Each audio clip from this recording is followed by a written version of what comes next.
Assalamualaikum warahmatullahi wabarakatuh. Selamat datang. Kali ini kita akan mengerjakan tugas kedua hari kelima minggu ketiga. Nah, sekarang kita akan memvisualisasikan data yang pada nomor 1 kita buat. Data yang ini divisualisasikan menjadi seperti ini. Ya. Nah, sebelum kita memvisualisasikannya, kita perlu tahu dulu nih bagaimana bentuk dari visualisasi ini. Nah, teman-teman, kalau misalkan kita lihat nih ya, ini si barcode ini digrupkan berdasarkan region penjualan. Di sini ada NA sales, Europe sales, Japan sales, dan other sales.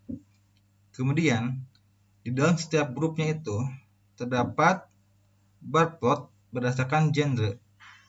Di sini genrenya berjumlah 12. Maka di dalam setiap grup terdapat 12 genre. Kayak gitu. Nah, sekarang kita akan mencoba untuk memvisualisasikannya. Oke. Pertama kita buat dulu figur dan aksisnya. Oh ya, ini menggunakan style ggplot ya. Kita definisikan dulu style yang kita gunakan adalah ggplot. Ggplot kayak gitu. Kemudian kita buat figur dan aksisnya.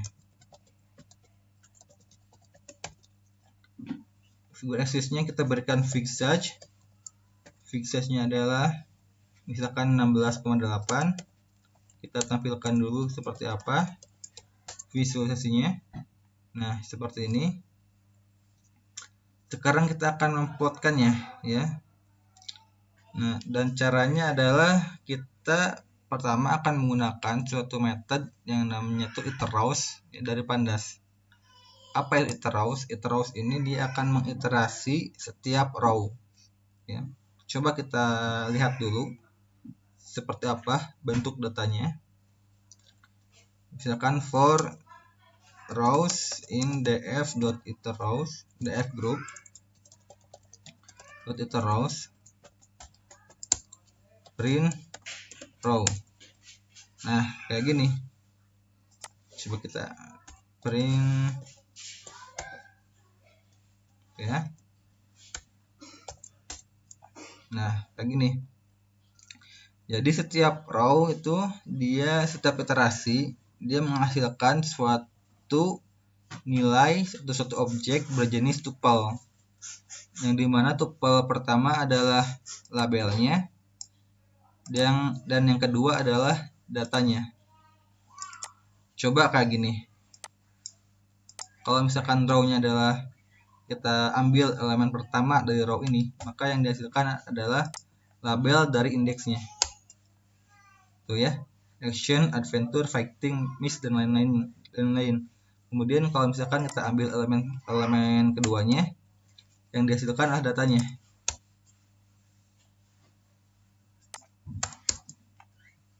Tuh kan ya. Dan sekarang kita akan menggunakan metode ini untuk memplotkan data tersebut. Nah, sekarang for row in df.iterrows ax.plot. Kemudian di sini x.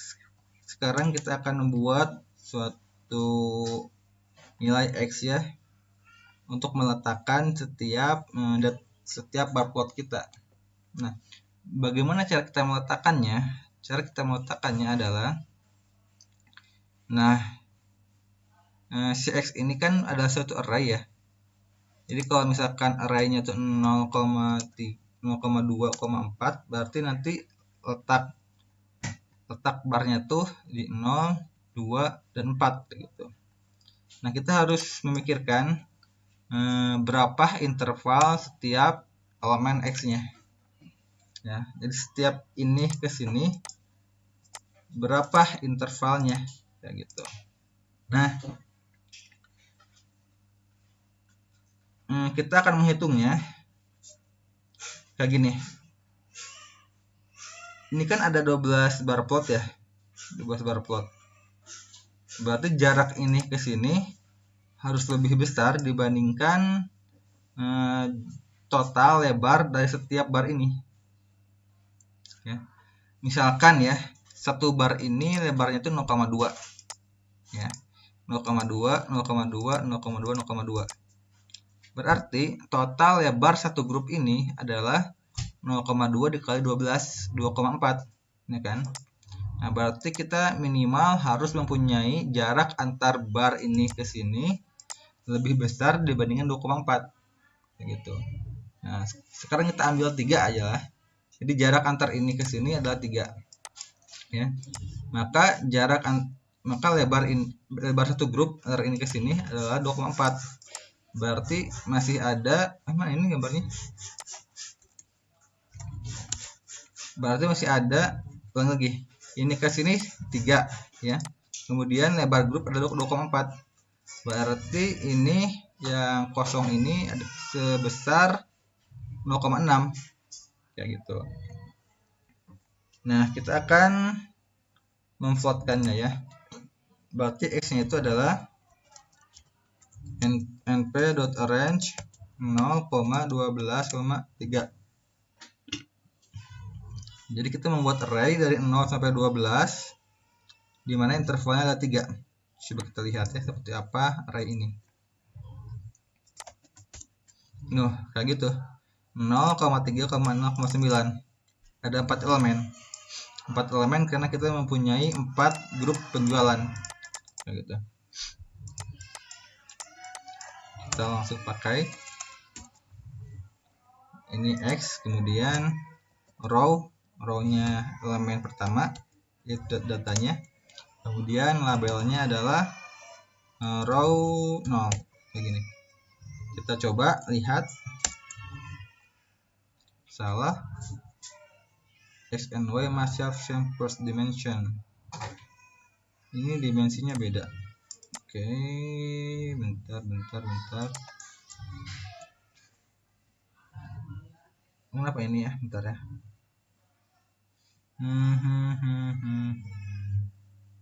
Coba x.shape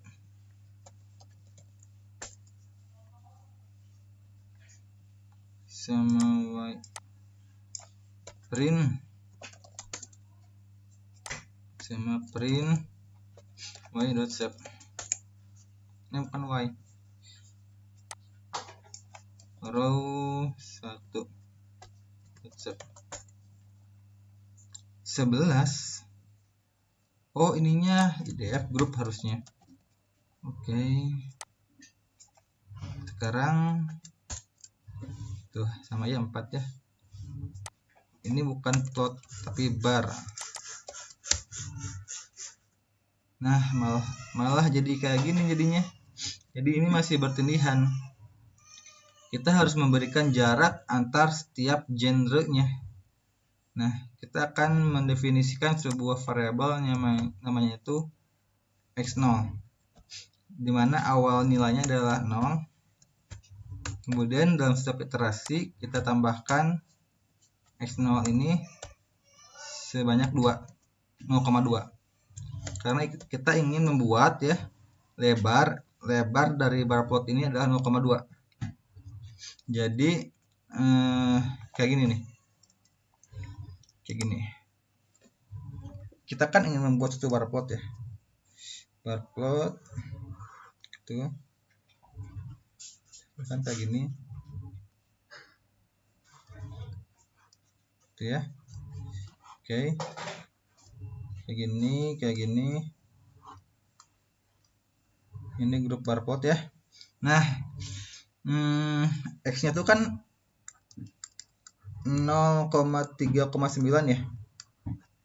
X0-nya adalah 0 ya. Nah, pada iterasi pertama, data pertama akan diplotkan di sini. Di X-nya 0, X-nya 3, X9. Jadi ini data pertama itu yang ini. Kemudian data yang kedua pada iterasi kedua ya, X0 nya kan ditambahkan 0,2 ya, berarti X0 nya jadi 0,2 kan, 0,2 X01 gitu ya. Nah 0,2 ketika X ditambah X0, berarti hasilnya adalah 0,2 kemudian 3,2 kemudian 9,2 itu kan ya. Berarti bar yang kedua akan dipotkan di sini di 0,2 kemudian di 3,2 kemudian di 9,2. Bar selanjutnya kalian tebak, pasti X0 nya 0,3 kan ya, 0,4 kan ya. Berarti X tambah X0 adalah 0,4, 3,4 dan 9,4. Berarti akan diplot di sini di 0,6 0,4 kemudian 3,4 dan 9,4. Nah kayak gitu kita akan membuat suatu program yang kayak gini. Nah berarti ini X ditambah X0 ya, kemudian setelah di akhir iterasi X0 nya ditambahkan 0,2 gitu. Kita coba terlebih dahulu. Ada yang salah. Apa ini? Coba ya. Bentar. Ini kenapa? Oh iya, width-nya ya. Jadi width setiap bar ini adalah 0,2. Nah, selain jaraknya 0,2, width-nya pun harus 0,2. Gitu.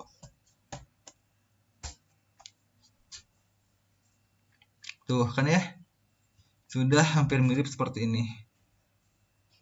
Sekarang kita tinggal memberikan label, title, dan legend ya. Di sini labelnya udah kita definisikan. Kita tinggal memanggil metode legend ke dalam objek figure.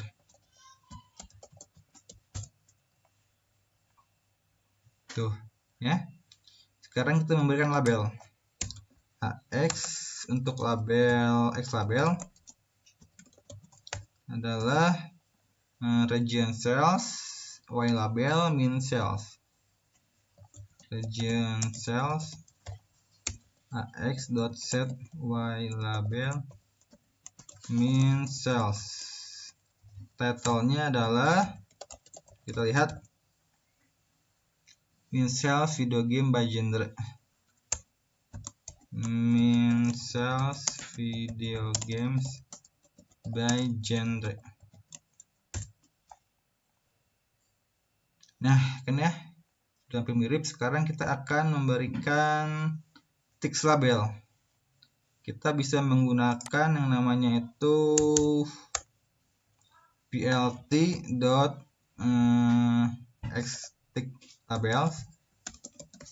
Kemudian kita berikan sini misalkan X-nya tambah 1 aja ya. Jadi dimulai dari sini. Ini kan 0 ya. Kalau ditambahkan 1, X-nya berarti di sini. Sini di 1, kemudian di 3 di sini, kemudian di 4 dan lain sebagainya. Kita coba ya. Nah, di 1, di 4, kemudian di ini 6 jadi oke. Tadi kita salah ya. Ini harusnya 6 bukan 9. Oke. Tapi kalian paham maksudnya apa ya? Ini 4, kemudian ini di 7, ini di 10 kayak gitu. Oke. Labelsnya adalah ini apa? Min cells, U cells, JP cells itu adalah kolom dari DF group. Ada yang salah. Xtick labels. Oke, dia pakai X ya. Oke, apa ini? Tick labels, coba xtick Google matplotlib tick labels xtick aja ya, ternyata bukan xtick labels.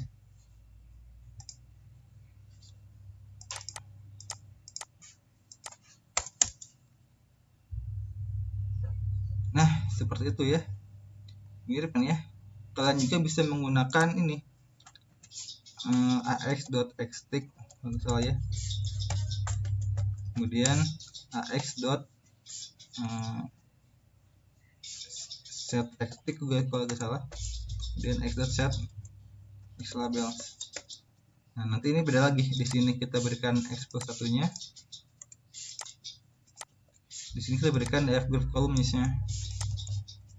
Kita coba lihat, ada yang salah. Set xlabel x set xtick label punya ya. Aduh x.xtick, coba kita lihat.